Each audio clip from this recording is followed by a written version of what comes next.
Hi friend, আমি কাকলি কর নতুন আরেকটা রান্নার ভিডিও নিয়েছি। সেটা হচ্ছে সোয়া ডেভিল। কীভাবে সোয়া ডেভিল বানাচ্ছি তোমাদের সাথে শেয়ার করছি। দেখো, আমি এখানে 2 টেবিল স্পুন অয়েল নিয়েছি।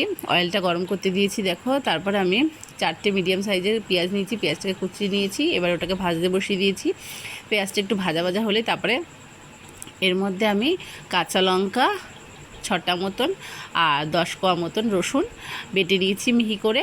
ওটাকে পেঁয়াজটা দেখো ভাজা হয়ে গেছে। তারপরে আমি রসুন আর কাঁচা লঙ্কা বাটাটা দিয়ে দিলাম। দেখো, এটা একটু ভাজা ভাজা হবে। তারপরে আমি মশলাটা অ্যাড করব। দেখো, এটা ভাজছি, একটু ভেজে ভেজে নেব।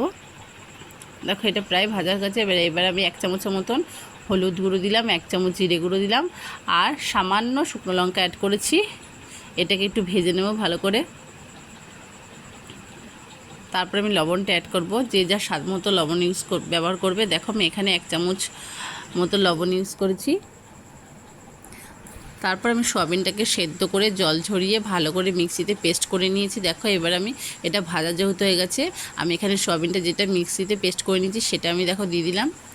এইটা খুব শুকনো করে ভেজে নিতে হবে, একদম ড্রাই হয়ে যাবে। ভালো করে দেখো ভেজে নিচ্ছে আমি এটা। দেখো, এটা অনেকটা ড্রাই হয়ে গেছে, আর একটু ভেজে নিচ্ছি। দেখো, এটা একটু ড্রাই হবে, ততক্ষণ আমি 2টো ডিম আর একটু সামান্য লবণ দিয়ে আমি এটাকে ভালো করে ফেটিয়ে নিলাম। ডিমটা আর সামান্য লবণ দিয়ে আমি ডিমটাকে ফাটিয়ে নিলাম। আর আমি এখানে বেশ খানিকটা বিস্কুটের গুঁড়ো নিয়ে নিয়েছি। মাঝখানে এই কাজটা আমি করে রেখেছি। তারপর দেখো, এটা আমি সয়াবিনটা অনেকটা ড্রাই হয়ে গেছে। এবার আমি এখানে 2টো বড় সাইজের আলু নিয়েছি, ওটাকে ম্যাশ করে নিয়েছি সেদ্ধ করে। দেখো, এবার ওই যেই সয়াবিনের পুরটা শুকনো হয়েছিল তার মধ্যে আমি 2টো আলু যেটা ম্যাশ করে নিয়েছি সেদ্ধ করে সেটা আমি দিয়ে দিলাম। এটা দেখো একটু নাড়িয়ে শুকিয়ে নিতে হবে। দেখো, এটা ভালো করে একটু তেলে ভেজে নিলাম।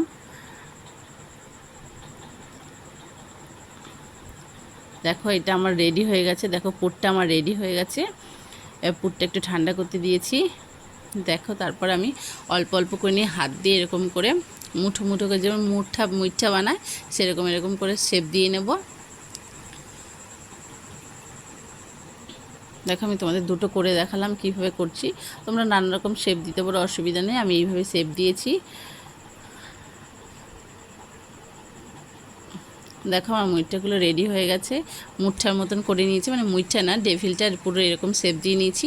তারপর যেই ডিমটা গুলে রেখেছিলাম সেই ডিমের মতন ওরকম ওইগুলোকে পুরগুলো যেটা এরকম হাত দিয়ে মুঠো মুঠো করে নিয়েছি সেটাকে একবার চুবিয়ে নিলাম। তারপর ওর মধ্যে বিস্কুটের গুঁড়োর মধ্যে দিয়ে বা হাতে, দেখো আমি 2টো হাত ইউজ করছি, নাহলে এক হাত দিয়ে করলে পুরো হাতে মাখামাখি হয়ে যাবে। দেখো, আমি ওটাকে একবার করে আরেকবার এরকম করে নেব, যেভাবে বিস্কুটের গুঁড়োর মধ্যে করে নিলাম। আর একবার ডিমে চোবাবো। এটা 2বার ডিমে চোবাতে হবে আর 2বার বিস্কুটের গুঁড়োগুলো লাগাতে হবে। দেখো, আর একবার আমি করলাম।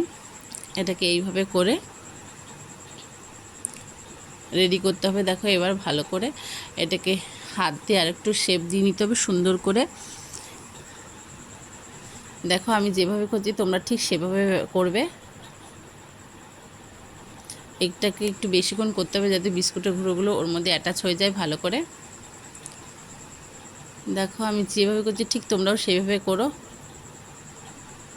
দেখো, এবার আমি এটাকে রেখে দেবো। দেখো, এরকম করে সব কটাকেই করতে হবে। আমি তোমাদের 2টো দেখিয়ে দিয়েছি। দেখো, আমার সবগুলো তৈরি হয়ে গেছে।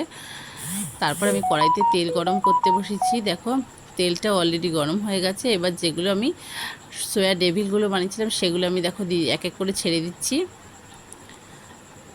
এই সময় গ্যাসটা যখন তেলটা হিট দিয়ে গরম করে নিতে হবে, ফুল স্পিডে দিয়ে গ্যাসটা পুরো গরম করে নিতে হবে তেলটাকে। তারপরে যখন এগুলো ছাড়বো তখন তেলের ফ্লেম, মানে গ্যাসের ফ্লেমটা একটু একদম হালকা করে দিতে হবে, নাহলে উপরে পুরোটা পুড়ে যাবে, খেতে ভাল লাগবে না।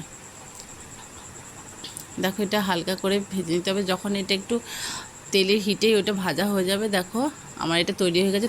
তোমাদের কেমন লাগলো কমেন্ট করে জানিও, কোথা থেকে দেখছো সেটাও লিখো, আর লাইক কমেন্ট শেয়ার সাবস্ক্রাইব করে দিও। টাটা।